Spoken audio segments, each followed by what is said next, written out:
بسم اللہ الرحمن الرحیم والتین والزیتون وطور سنین وہذا البلد الامین۔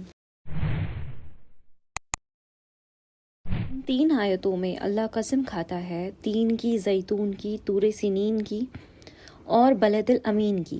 اب یہ ہے کیا؟ تین جیسے ہم نے سمجھا تھا آیت نمبر 1 میں، اگر آپ نے چیک کیا ہوگا تو تین ہمارا انجیر ہے، زیتون اولیو ہے، طور سنین وہ پہاڑ ہے جس میں موسیٰ علیہ السلام نے اللہ سے بات کری تھی، اور بلد الامین، بلد مطلب شہر، امین امن والا شہر مکہ ہے جس کے لیے ابراہیم علیہ السلام نے دعا کری تھی، جہاں پہ محمد صلی اللہ علیہ وسلم کی زندگی گزری ہے۔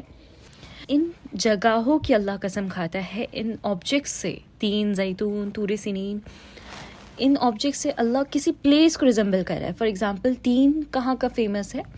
اولیوز کی بات کریں یا پھر انجیر، تین کی فکس کی بات کریں تو تین ہمارا فیمس ہے جہاں پہ نوح علیہ السلام جس زمین پہ لینڈ کیے تھے کشتی سے، تو وہ جودی کہلاتی ہے۔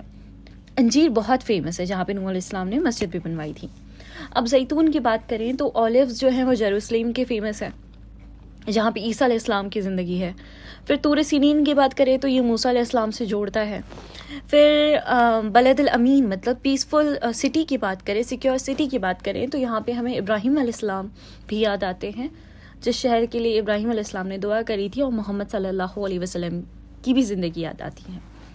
تو ان آبجیکٹس کے ذریعے اللہ ہمیں 5 موسٹ پرومیننٹ سے پروفٹس کے بارے میں یاد دلانا چاہ رہے ہیں، ان کی لیگیسی کے بارے میں، ان کا اپروچ کیا تھا اسلام کو لے کر، ان کی پریچنگ سسٹم کیا تھا، ان کا بلیف سسٹم کیا تھا۔ اللہ ہمیں کانشیس کرنا چاہ رہا ہے کہ ہم سمجھیں کہ کس طرح سے ابراہیم علیہ السلام نے، نوح علیہ السلام نے، موسیٰ علیہ السلام نے، عیسیٰ علیہ السلام نے اور محمد صلی اللہ علیہ وسلم نے اپنی زندگی گزاری، کس مقصد کے لیے گزاری۔ ٹھیک ہے، تو یہ تین آیتیں ہمیں کانشیس کر رہی ہیں کسی سبجیکٹ کے بارے میں۔ وہ سبجیکٹ کیا ہے؟ پوری لیگیسی اسلام کی، ریولیشن کی لیگیسی۔ اب آیت نمبر 4 پہ آتے ہیں، لَقَدْ خَلَقْنَا الْإِنسَانَ فِي أَحْسَنِ تَقْوِيمٍ۔ اس کا اگر سمپل ترجمہ کرنا چاہیں تو کیا ہوگا کہ ہم نے انسان کو بہترین سانچے میں ڈھال کر پیدا کیا ہے۔ تو ہم تقویم کو سمجھ لیتے ہیں تو انشاءاللہ تعالیٰ یہ آیت ہمیں بہترین سمجھ میں آ جائے گی۔ تقویم قامہ سے، قامہ کا مطلب ہوتا ہے اسٹینڈنگ اپ رائٹ۔ جب آپ اسٹینڈنگ اپ رائٹ ہیں مطلب سیدھے کھڑے ہیں، جیسے صراط المستقیم بھی ہم کہتے ہیں کہ سیدھا راستہ، جب ہم سیدھے کھڑے ہوتے ہیں تو اس کا مطلب ہوتا ہے کہ ہم بیلنسڈ ہیں، ہم لیفٹ اور رائٹ نہیں جائیں گے۔ جو گناہوں کی طرف راستے جاتے ہیں یا پھر دوزخ کی طرف جاتے ہیں یا پھر گمراہی کی طرف جاتے ہیں، ہم ان پہ نہیں جائیں گے۔ اللہ نے ہماری ایسی فطرت بنائی ہے کہ ہم ان سے خود کو بچا سکیں اور بیلنس مینٹین کر سکیں۔ اور اگر ہمارا فزیکل ایٹریبیوٹ بھی دیکھیں تو انسان جانوروں کی طرح جھکا ہوا نہیں ہوتا، وہ سیدھا ہی رہتا ہے۔ تو فزیکلی بھی اور انٹلیکچولی بھی اللہ نے انسانوں کو کیا بنایا ہے؟ تقویم والی حالت پہ بنائی ہے، احسن التقویم بنایا ہے، اسٹینڈنگ اپرائٹ بنایا ہے، بہتر اسٹریچر بنایا ہے، بیسٹ بنایا ہے۔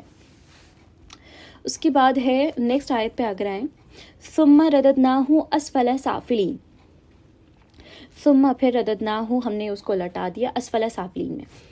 اسفل سافلین سے سمجھ لیجئے کہ گرا ہوا یا لوئسٹ۔ اوور آل آیت کا ترجمہ کریں تو کیا بنے گا؟ پھر ہم اسے پست ہونے والوں میں سے سب سے زیادہ نیچی حالت میں کر دیتے ہیں، مطلب ہم نے اسے نیچی ہونے والوں میں سے بھی نیچا کر دیا۔ نیچے ہونے سے کیا مطلب ہے؟ وہ لوگ جو نیچے ہوئے، مطلب وہ لوگ جو دوزخ کے حقدار ہوئے، وہ لوگ جو گناہوں میں مبتلا ہو گئے، گمراہی میں مبتلا ہو گئے۔ اب اگر اس آیت کو سمجھا جائے تو یہاں پہ کیا ہو رہا ہے؟ ہم نے کر دیا، تو لوگ کیا سمجھتے ہیں کہ یہ اللہ نے کیا ہے، جبکہ یہ بات نہیں ہے۔ اللہ انسانوں کو گناہوں کی طرف نہیں بھیجتا۔ یہ اگر کوئی انسان گناہ کر رہا ہے تو یہ اللہ کی رضا نہیں ہوتی، لیکن اللہ نے کیا کہا؟ ہم نے احسن التقویم بنایا نا، مطلب آپ کو کھڑا اسٹینڈنگ اپرائٹ والی سچویشن میں بنایا کہ آپ حق پہ قائم رہ سکو، آپ کو حق دکھایا۔ اس کے باوجود بھی اگر آپ گرنا چاہتے ہو، امبیلنس ہونا چاہتے ہو، گناہوں کی طرف جانا چاہتے ہو، تو اللہ آپ کی رسی کو ڈھیلا چھوڑ دیتا ہے۔ پھر نیکسٹ آیت ہے، الا الذین آمنوا وعملوا الصالحات فلہم اجر غیر ممنون۔ اس کا کیا ترجمہ ہے؟ سمپل ترجمہ کر لیتے ہیں کہ سوائے ان لوگوں کے جو ایمان لائے اور انہوں نے نیک اعمال کیے تو ان کو ایسا اجر ملے گا جو کبھی ختم نہیں ہوگا۔ نیچوں سے نیچے گرتے ہیں کچھ لوگ، لیکن وہ نہیں گرتے، سوائے وہ لوگ نہیں گرتے، کون؟ جو ایمان لاتے ہیں۔